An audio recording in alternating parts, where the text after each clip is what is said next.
kasama ko ngayon, Mama P and Jazz at mga kada, ang ating Street Master Dancers. Bati naman kayo sa ating mga kada at magpakilala po kayo isa-isa.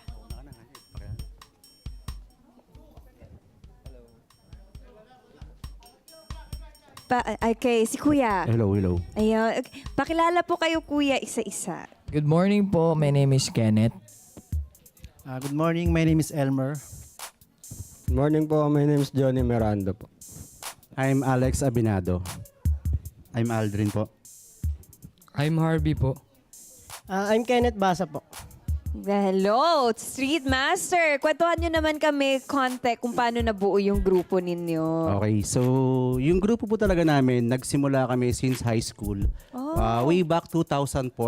So Tagal. we are legend Oo. dancers. So na muli nagbabalik yung tablado. So 2004 nagsimula kami, magkaka-classmate kami nila Johnny. And then nagsimula kami sa cheering squad hanggang sa naghanap kami ng ibang grupo outside 2005, 2006 hanggang Yes. sumayaw kami up to 2013. Tapos doon na kami nahinto. And then this 2025 and 2026 saka kami nagbalik entablado. Wow, grabe. So, 2013, dun kayo nag-stop for a while. Yes po. Kamusta ba yung pag-stop ninyo? Nag-observe lang ba muna kayo sa mga trends ngayon? Tapos ngayon na gusto nyo nang bumalik, pakita na kayo kaagad, surprise na? Ayun. So ganoon na nga po. Actually, nagkaroon kasi ng opportunity yung ating mga legendary dancers. So syempre, nagkaroon ng mga katulad ng United Legend Dancers of the Philippines. So nagkaroon sila ng competition para ibalik entablado yung mga legendary dancers natin. Yes. At ngayon nga, sa tagal din nyo na nagpahinga muna sa pagsayaw, ano ba yung mga major na-observe ninyo ngayon sa dancing world? Especially now na generation. So sa dancing world, so sabi nga kami is legendary sa pangalan, pero yung sa galawan, kaya pa naming sumabay sa Yun. Gen Z kung tawagin nga. Oo, kitang-kita nga namin kanina eh. Grabe yung mga galawan ninyo. Energetic na energetic. Medyo masakit lang sa likod nakakaramdam na. Hindi natin yung sasabihin. Ganun Wala talaga. sumasakit. Dito na po tayo. Ito din, yung sa pagsasayaw po ba ninyo, ito na ba talaga yung gusto nyong gawin ever since? Or napag-isipan nyo lang to as a group na gawa tayo ng grupo, sumayaw tayo? Hobby na po talaga namin yun, yung pagsasayaw. So kahit nga ngayon na may kanya-kanya na kaming buhay, talagang naging passion namin. Isa rin to sa naging routine namin para ma-exercise at mapalakas yung katawan namin. Yung katulad niyan, may mga high blood na sa amin. So malaking bagay na pinagpapawisan kami, mga ganon, di ba? Nako po. Pero eto nga, kitang-kita sa video. So, ang dami nyo ang ginagawang mga trends ngayon. At nagpa-viral yan for sure. Yes. Pero nakita ko na nga din kayo, kakascroll ko eh. Nakita ko na kayo sumasayaw. At ngayon, kayo din ba, Street Master? Kamusta ba yung pakiramdam niya? Ngayon, nakabalik na kayo sa entablado ng pagsasayaw again. Go, Kuya Kenneth, ikaw naman. Para po sa amin, sobrang nakaka-amaze kasi kahit ganito na yung mga edad namin, nakakapagsayaw pa pala kami. Kaya pa pala namin makipagsabayan sa mga Gen Z kahit legend na kami. Ilang taon na ba? 25? 25? Yung iba po sa amin, mga 42, 34. Yes po. Hindi halata sa mga mukha ninyo at sa pinakang pagsayaw ninyo. bata sa amin, 32. Wow! Hindi 23. 32. 32 talaga. Mukhang 23 kasi si Kuya eh. At ngayon naman, for sure, game ba kayo sa mga pag-games? Kasi hindi namin pinapalampas dito sa show namin yung mga laro. Kasi may baon tayong girl kada Game. ngayon. May baon si Jazz sa atin today na playtime.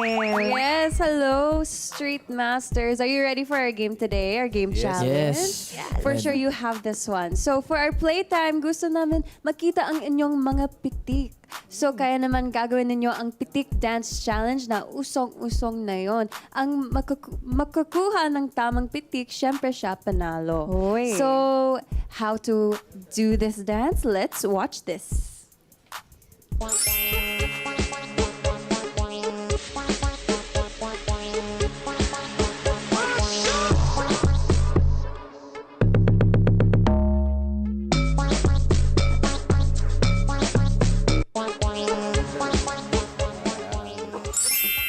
Okay. Parang alam na alam nyo na to eh. Yes. Ilan ba tayo ngayon? 1, 2, 3, 4, 5, 7. O, so since kulang tayo, sasamahan ko yung 3 dito para 4-4. Yeah. Kayang-kaya naman nyo, di ba? Yung game. Kaya ba natin? Kayang-kaya. Okay. Okay. First four.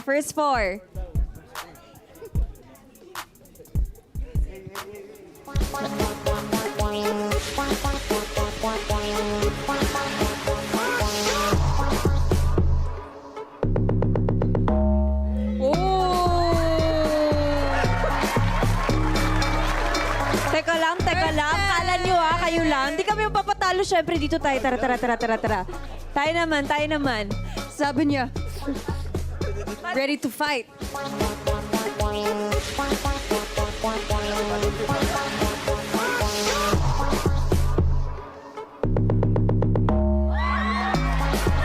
Oh, akala nyo medyo nahilo ako doon, konti. Teka lang, si Jasmine naman, parang hindi natin nakita. Si Jasmine, sige na, Jasmine! Oh. Ano to? Oh, girly. Ay, ang ganda pa rin pag magano, pite. Diba? Di magpapatalo yung mga girl kada. Siyempre, akala nyo street master, kayo lang nga. Pero eto na nga, para malaman-laman naman nating mga kada ngayon for sure, may mga fun questions na ako para sa inyo. At sasagutin nyo lang to. Laglagan, pwede maglaglagan dito ha. Pinakaunang tanong, sino ba yung pinakamatakaw sa street master? Katabi ko ba? Ano? Katabi niyo po. Hindi po totoo yan. Tumalikod ka eh. Bakit? Ano ba yung pinaka-paborito mong pagkain? Fried chicken. Lahat po ng ano nila, hinahanda nila. Kagaya na? Liempo. Ay, ang sarap. Liempo. Nakakagutom. Okay, so ikaw yung winner. Ito naman, sino yung palaging late pag may rehearsals? Ay, ang bilis magturo ni Kuya, oh. Wow. Nanlalaglag. Bakit ka palaging nalilate? Sa trabaho po kasi. Ay, Sa nagtatrabaho trabaho. naman pala. Ano Okay, ba yung valid pinagkakaabalahan mo ngayon, Kuya? Bali, isa po akong sorry. Isa po akong pump-attendant po ngayon. Isa po? Pump-attendant po. Pump attendant. Oh, pump So may attendant. pinagkakaabalahan pa. Tara, ngayon nga malaman nga, aside sa pagsasayaw ng street master, ano pa ba yung ibang pinagkakaabalahan niyo sa buhay? Ikaw na. Tricycle driver po ako. Tricycle Wow. driver. Gumagawa po ng mga bulaklak. Wow! Same din po, business, flower shop and the mga handicraft.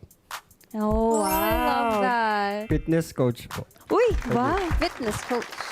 Sample. Push-ups. Company driver po sa isang private. Wow. Ako po, team manager po.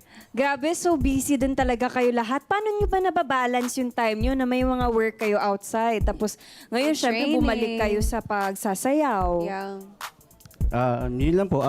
Usually naman po ng mga competition na pinupuntahan namin is gabi ginaganap. So gabi rin yung practice and then tinatanong ko rin yung mga availability ng schedule nila kung uubra ba kami na mag-compete sa mga dance contest. Yes, oo. Tapos ngayon ba, meron ba kayong mga planong mag-invite ng mga new members? Yes Can we po. audition? Oo. Vio wants to audition. Pwede na ba yung pitik ko doon sa Yes, Street ma'am. Pasok Master? na, pasok. Pero medyo kulang pa, no?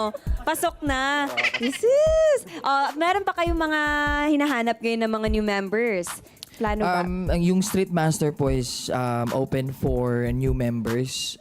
If they want to join, just message Aldrin Avinado, our main choreographer, para makapag-join po sila. Yes, ayun. And I have one question because ever since your performance kanina, I saw your outfits and the logo. It's inspired by Pokemon, of course. Why did you choose this design for your brand?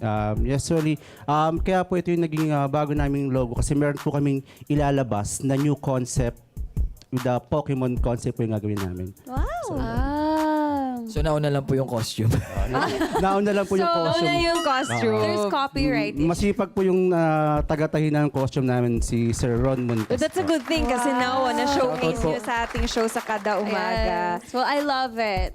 Okay, thank you so much, Street Master. And kayo ba, meron ba kayong mga upcoming dance Shows. competition, Yes po. shows?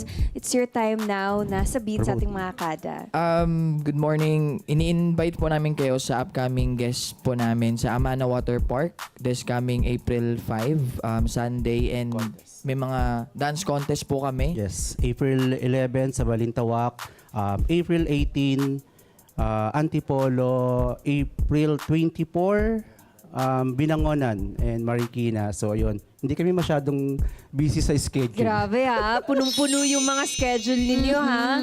Meron, yung sa mga gustong sumali na grupo ninyo, saan ka ba nila pwede i-follow and saan sila pwede mag-inquire? Ayun, so message lang po kayo sa page ng Street Master Official Vlog. So kami naman po yung nag-aano doon. Si Aldrin and then ako din po ang sumasagot. Yay! Thank you so Thank much! you so much, Street Masters, for being here, sharing your energy, and showing your pitik with us. Let's get together. Sunday 25. Sunday 25.